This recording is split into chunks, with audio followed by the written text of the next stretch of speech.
उस दिन प्रिया कैंटीन में एक महिला को देखकर चौंक गई। उसका चेहरा जाना पहचाना सा लग रहा था। शायद यही हाल उस अजनबी महिला का भी था।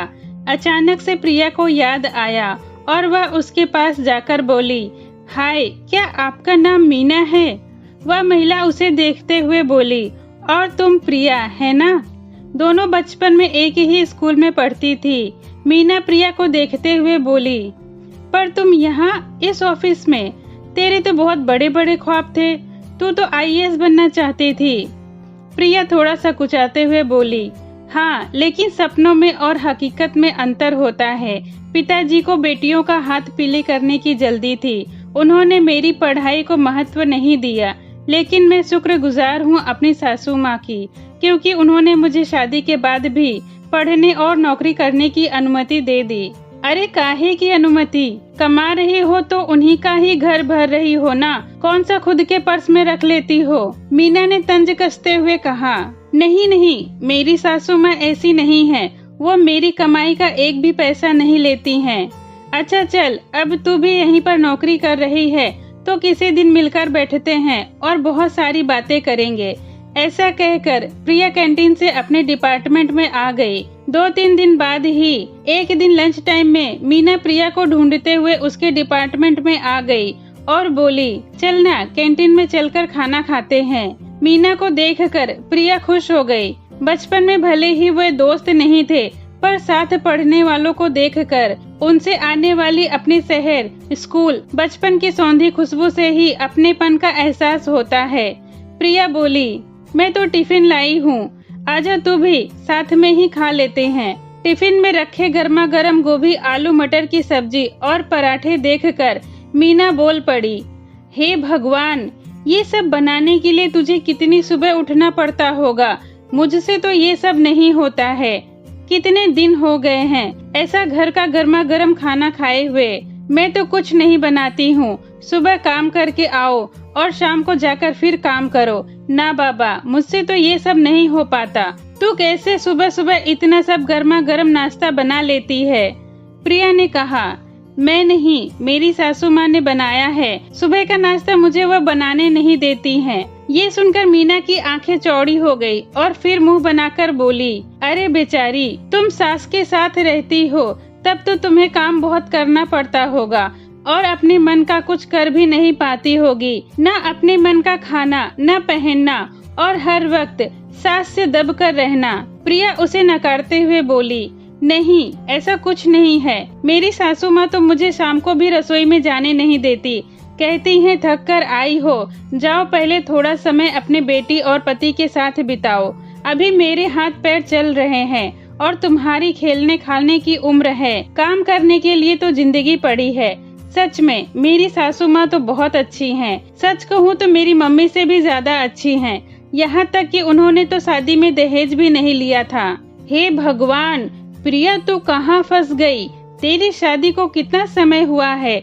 कहीं ऐसा तो नहीं है कि तेरे पति के खानदान में कोई खोट हो? मीना ने चिंता जताते हुए कहा। इस पर प्रिया झुंझलाकर बोली, कैसा खोट? मैं इतने सालों से उनके साथ हूँ। राहुल तो इतने अच्छे हैं कि सिगरेट शराब तो दूर, एक लौंग तक का सेवन नहीं करते हैं। मालूम है, मेरे ससुराल में कोई भी मांस नहीं खाता। तब मेरे मम्मी पापा ने भी मुझे मांस खाने के लिए मना कर दिया था, लेकिन जब मेरी सासू माँ को पता चला कि मैं मांस खाती हूँ तो उन्होंने कहा, अगर तुम्हें मांस खाना पसंद है तो तुम बाहर जाकर खा सकती हो, और अगर घर पर ही बनाना हो तो ऊपर छत वाले चौक में मैं सारा इंतजाम करवा दूंगी। ये सुनकर मीना ने गंभीरता से कहा, हाँ तो इसे अच्छा नहीं, समझदार कहते हैं। उन्हें मालूम था कि मना करेंगी तो शायद तुम नहीं मानोगी और उनके ऐसा कहने से तुम उनके एहसान के नीचे दबकर मांस खाना छोड़ दोगी। सच कह रही हूँ ना मैं, तुमने मांस खाना छोड़ दिया है ना? प्रिया सोच में पड़ गई। क्या ऐसा हो सकता है? प्रिया को विचारों में खोया हुआ देखकर मीना फिर बोली, तू आज भी बहुत भोली है। ससुराल में सब तेरे भोलेपन का फायदा उठाते होंगे। अच्छा बता, जीजू की सैलरी वो किसे देते हैं? प्रिया सोचते हुए बोली, खुद रखते होंगे या फिर माँ को देते होंगे, क्या पता। मैंने कभी जानने की कोशिश नहीं की। वैसे भी सारा घर माँ ही संभालती हैं और राहुल घर के बड़े बेटे हैं तो उनकी तो जिम्मेदारी बनती है। मीना ने कहा, मेरी भोली सखी, अच्छा हुआ मैं तुझे मिल गई, नहीं तो तुझे लूट लेते। अरे पागल, इसीलिए तो तेरी सास तुझे रसोई में जाने नहीं देती। नहीं तो सोच, ऐसी कौन सी सास होगी जो बहू के होते हुए भी काम करना चाहेगी। मैंने तो शादी के 2 महीने बाद से ही अपने पति की सैलरी का हिसाब रखना शुरू कर दिया था। अरे भाई, इसमें शर्म कैसी, मेरा पति है। और 6 महीने बाद ही मैंने बोल दिया था कि मेरे घर में तुम्हारे माता पिता की कोई जगह नहीं है। प्रिया आश्चर्य से मीना को देखते हुए बोली, तुम्हारा घर? अरे वो तो उनके बेटे का भी है। मीना ने कहा, हाँ था, लेकिन शादी से पहले, शादी के बाद नहीं। मालूम है, उन लोगों ने बहुत इमोशनल ब्लैकमेल किया था अपने बेटे को। तो मैंने एक दिन अपने सास ससुर से बोल दिया, या तो मुझे चैन से अकेले रहने दो, नहीं तो तैयार हो जाओ जेल जाने के लिए। जहाँ एक बार दहेज उत्पीड़न का केस किया तो तुम्हारी और तुम्हारे बेटे की जिंदगी अदालत का चक्कर काटते ही बीतेगी। प्रिया ने अपना टिफिन खत्म कर लिया, लेकिन आज उसे टिफिन के खाने में वह अपनेपन का स्वाद नहीं आ रहा था, क्योंकि मीना ने कटुता का नमक जो मिला गई थी। ऑफिस खत्म होने पर प्रिया घर पहुंची तो रोज की तरह सासू माँ ने मुस्कुराकर दरवाजा खोलते हुए हालचाल पूछा। आज प्रिया को वह मुस्कुराहट बनावटी लग रही थी, परंतु उसने तुरंत अपने मन में आए नकारात्मक विचारों को झटक दिया। पर आज उसने अपनी बेटी को गले से नहीं लगाया, उसकी दिन भर की बातें नहीं सुनी। वह हाथ मुंह धोकर सीधा रसोई में गई तो माँ चाय बना रही थी।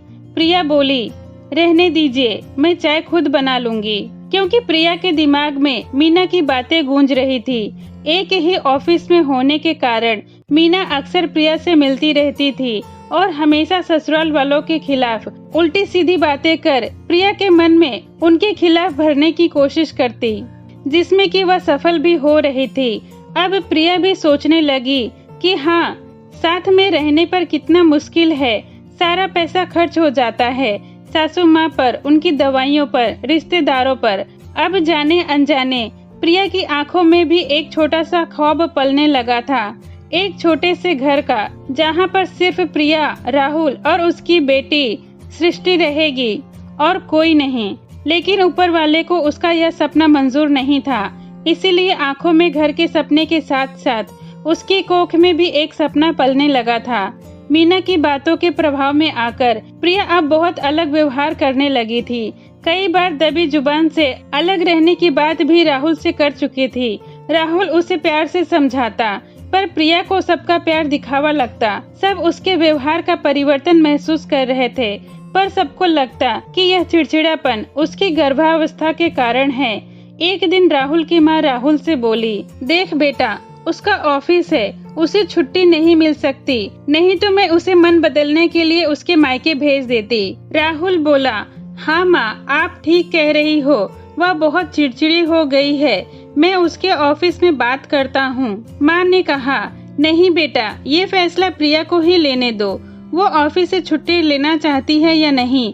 हम ऐसा करते हैं, उसके मम्मी पापा या बहन को यहाँ कुछ दिनों के लिए बुला लेते हैं, शायद इससे उसे अच्छा लगेगा। राहुल ने कहा, हाँ माँ, ये ठीक रहेगा, मैं अभी मम्मी जी से बात करता हूँ। कुछ दिनों के बाद प्रिया के मम्मी पापा तो नहीं आए, पर उसकी छोटी बहन छवि आ गई। अब दोनों बहनें आपस में गप्पे मारते, कभी कभी सासू माँ भी उनके ठहाकों में शामिल हो जाती। एक दिन छवि बोली, मानना पड़ेगा दीदी, तुम बहुत ही भाग्यशाली हो जो इतनी अच्छी सासू माँ मिली हैं।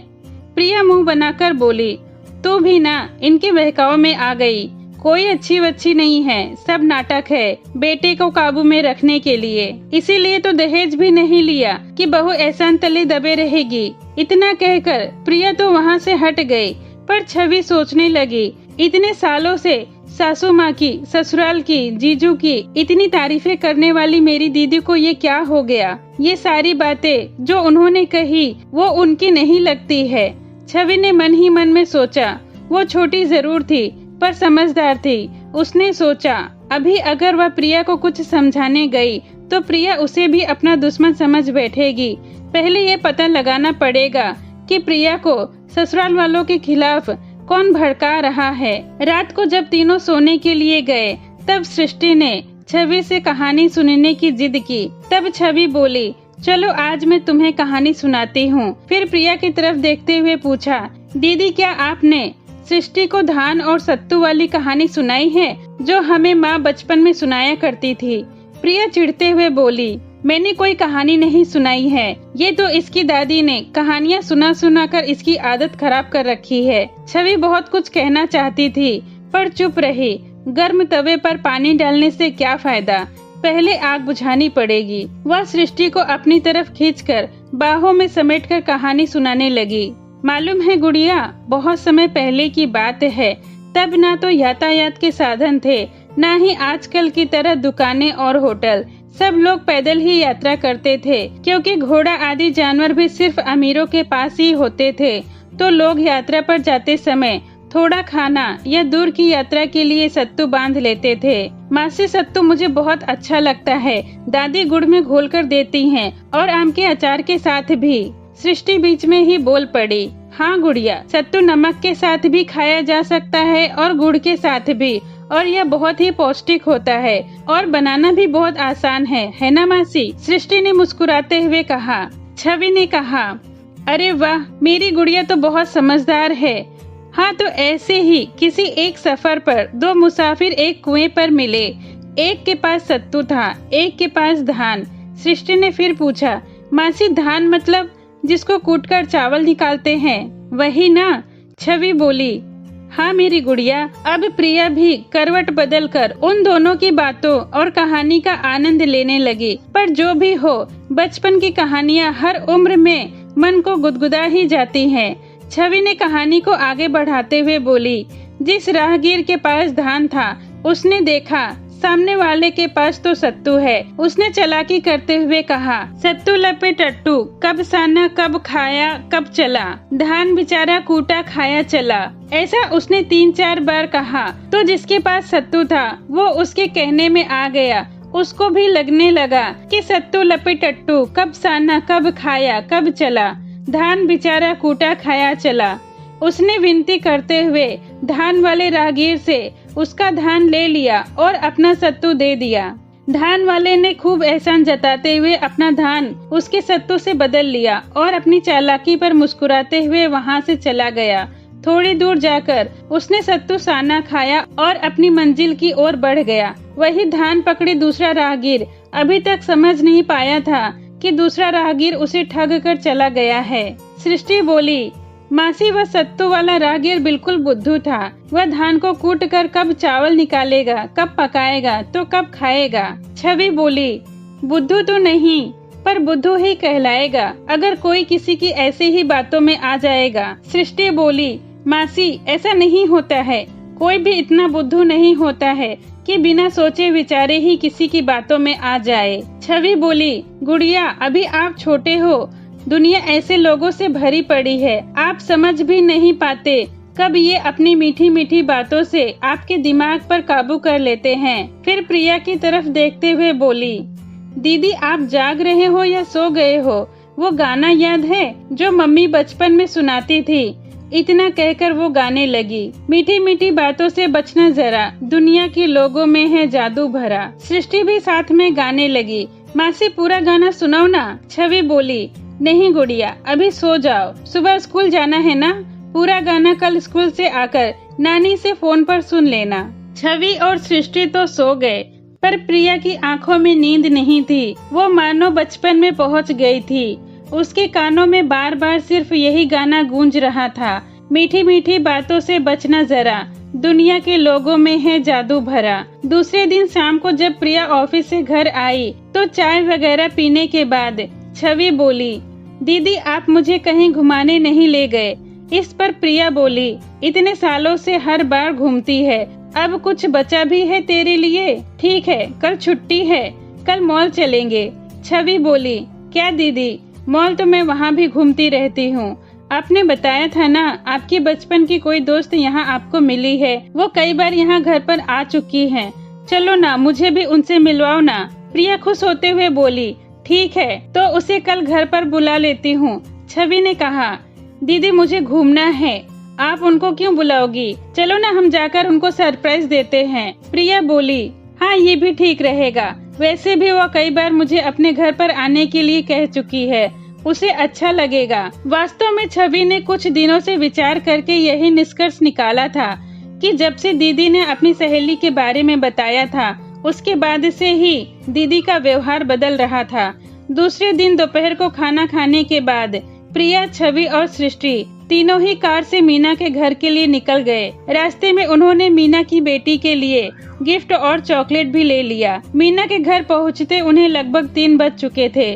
प्रिया थोड़ा नाराज हो रही थी। मुझे मीना को फोन करके बताने तो दे कि हम आ रहे हैं, कहीं वो घर पर नहीं हुई तो हम क्या करेंगे? छवि बोली, तो हम इंतजार कर लेंगे, पर सोचो उनको आपका सरप्राइज कितना अच्छा लगेगा। प्रिया मुस्कुराने लगी। फिर मीना के फ्लैट के बाहर पहुंचकर जब उन्होंने घंटी बजाई तो अंदर से आवाज आई, काव्या दरवाजे पर देखो कौन है। मम्मी मैं टीवी देख रही हूँ, आप खुद खोल लो। ये आवाजें सुनकर प्रिया चौंक गई। तभी बड़बड़ करती हुई मीना की आवाज बाहर तक आ रही थी। दरवाजा खोलते हुए भी वह कुछ बोलने जा रही थी, पर प्रिया को देखकर जबरन मुस्कुराते हुए बोली, अरे तुम फोन कर दिया होता तो मैं आ जाती, ऐसी हालत में तुम क्यों परेशान हुई? उसकी बातों से खुश होकर प्रिया बोली, तू मेरा कितना ख्याल रखती है, पर ये छवि है ना मेरी छोटी बहन, ये आई हुई है, ये तुमसे मिलना चाहती थी, तो बस तुम्हें सरप्राइज देने के लिए फोन नहीं किया। छवि बोली, मीना दीदी, डॉक्टर ने दीदी को घूमने फिरने के लिए कहा है, और क्या आप हमें अंदर नहीं बुलाएंगी? मीना अचरज कर एक ओर हटते हुए बोली, हाँ हाँ अंदर आओ ना। फिर अपने अव्यवस्थित घर पर नजर डालते हुए बोली, क्या करूं, काम काजी हूँ ना, तो घर को समय नहीं दे पाती हूँ। रविवार का एक दिन मिलता है पति और बेटी के साथ बिताने के लिए, इसमें भी घर की साफ सफाई करो तो ये नाराज हो जाते हैं, कहते हैं कि तुम्हारे पास मेरे लिए समय ही नहीं है। तब मीना की बेटी ने कहा, लेकिन मम्मा पापा तो सुबह ही गुस्से में कह रहे थे कि न जाने कैसी सुअर से पाला पड़ा है, मुझे इस गटर में रहना पड़ता है। मीना बौखलाकर काव्या को चुप कराते हुए बोली, चुप कर, पता नहीं क्या बेकार की टीवी की बातें सुनकर बोलती रहती है। चल आंटी को हेलो बोल और अपने कमरे में जा, और सृष्टि को भी साथ ले जा और इसके साथ खेल। प्रिया बोली, अरे कोई बात नहीं, हम तुमसे मिलने आए हैं, तुम्हारे घर से नहीं। सृष्टि ने मीना को हाथ जोड़कर नमस्ते बोला। तब मीना ने कहा, हमारी काव्या तो इंग्लिश मीडियम से पढ़ती है, इसे हमने ये सब नहीं सिखाया है। काव्या से हेलो टू यू आंटी, पर काव्या तो टस से मस न हुई। आखिर प्रिया ही बोली, हेलो काव्या, मैं तुम्हारी मम्मी की दोस्त हूँ, ये देखो तुम्हारे लिए हम गिफ्ट लेकर आए हैं।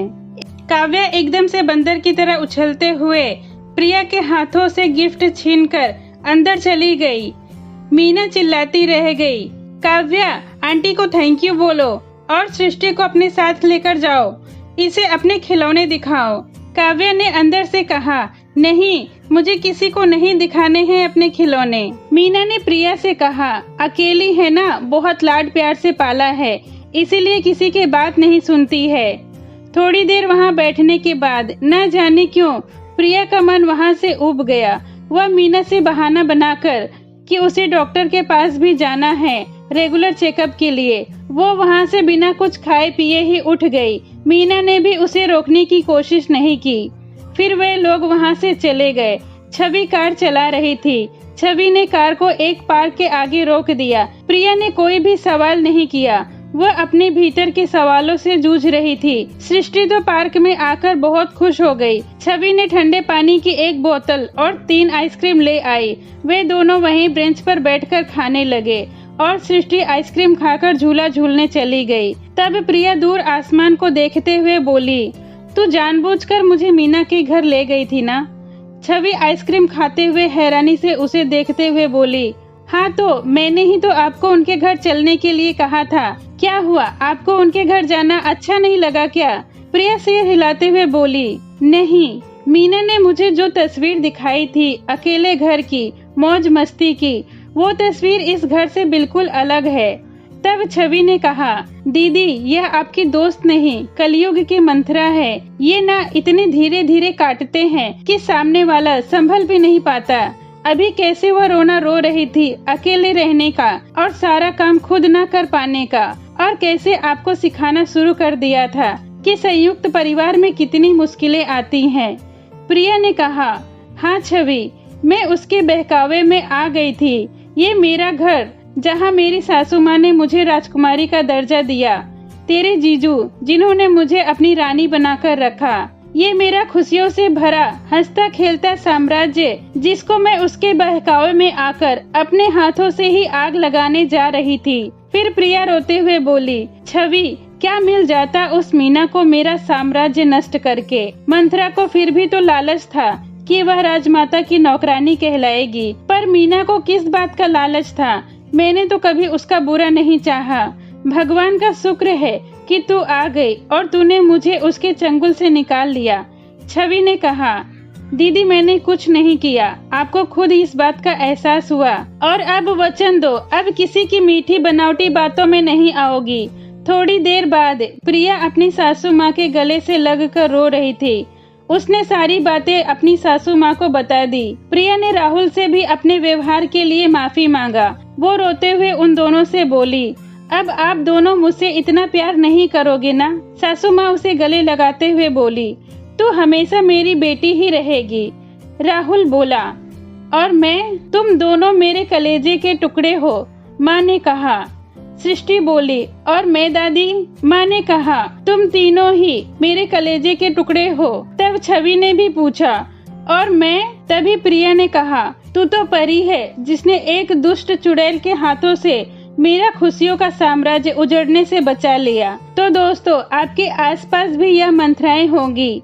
आप भी अपने खुशियों के साम्राज्य की पहरेदारी ध्यान से करना और गुनगुनाते रहिए। मीठी मीठी बातों से बचना जरा, दुनिया के लोगों में है जहर भरा। तो दोस्तों, आपको ये कहानी कैसी लगी कमेंट में जरूर बताएं। वीडियो पसंद आई हो तो लाइक करें। ऐसी ही कहानियों के लिए मेरे चैनल को सब्सक्राइब करें।